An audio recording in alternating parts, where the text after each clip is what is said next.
Neoen est une société qui existe depuis 9 ans, qui est une société française avec un actionnariat français et qui est devenue à travers ces 9 ans le premier opérateur indépendant en France dans les énergies renouvelables, essentiellement en solaire.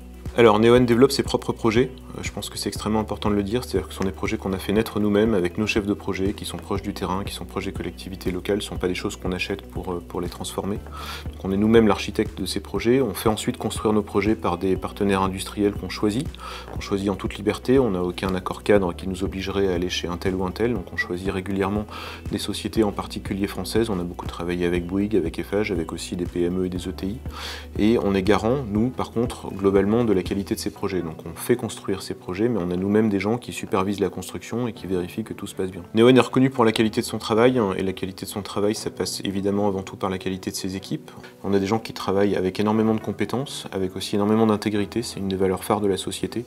On est reconnu à la fois pour notre compétence et pour notre parfaite transparence vis-à-vis de nos prêteurs et de nos coactionnaires, et ça c'est un actif qui est extrêmement important pour nous. On tient beaucoup à notre réputation, et je pense qu'aujourd'hui on est reconnu pour ça. Neoen travaille sur des projets de taille assez différente. On a par exemple chez Neoen construit le plus grand parc solaire d'Europe, près de Bordeaux, mais quand on travaille sur un projet de 1, 2, 3, 4, 5 MW, on y met la même rigueur, le même professionnalisme, le même niveau d'attention. Ce sont des actifs qu'on a là aussi vocation à bien construire, à bien opérer et dont on veut être fier dans la durée. Au niveau environnemental, d'abord pour la partie développement de nos projets, on travaille avec une grande rigueur à nouveau.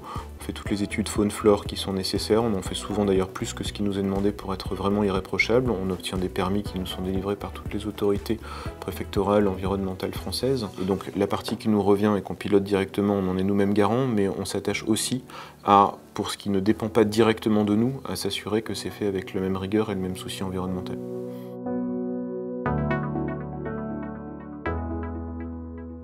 Donc, le projet d'ombrière photovoltaïque de Corba a été initié en 2014. Il se situe au sud de Lyon, sur les communes de Saint-Priest et de Corba. C'est un projet qui a reçu depuis le départ le soutien de la métropole de Lyon et des deux communes. Donc, les ombrières s'implantent sur un parking de stockage de véhicules neufs. Donc, les ombrières sur ce parking-là ont pour avantage de protéger les véhicules des intempéries et notamment de la grêle qui peut endommager fortement les véhicules. Le projet est divisé en deux tranches, la centrale solaire Corba 1 et la centrale solaire Corba 3, pour une superficie totale de 12,5 hectares et une puissance de 16,3 MW crête.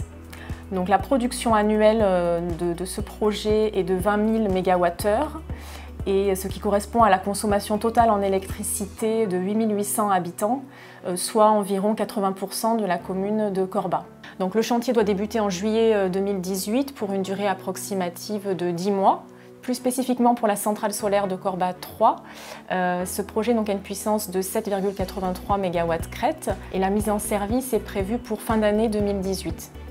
Donc, ce type de financement est ouvert aux habitants du Rhône et aux départements limitrophes, donc l'Ain, l'Isère, la Loire et la Saône-et-Loire.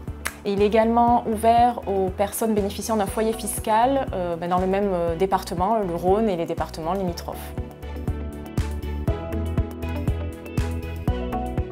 On a choisi chez Neoen, dès le début, dès que ça nous a été permis de monter un schéma de crowdfunding pour nos centrales photovoltaïques. Pour nous, c'est un moyen de créer un lien fort avec le territoire et avec les riverains de ces projets. C'était pas un enjeu strictement financier, puisque notre société qui est bien capitalisée, avec par exemple la BPI comme actionnaire, n'avait pas besoin au sens financier de coactionnaire, on n'était pas en recherche de fonds, mais on a trouvé que c'était une bonne initiative et on a choisi de le déployer sur tous nos projets.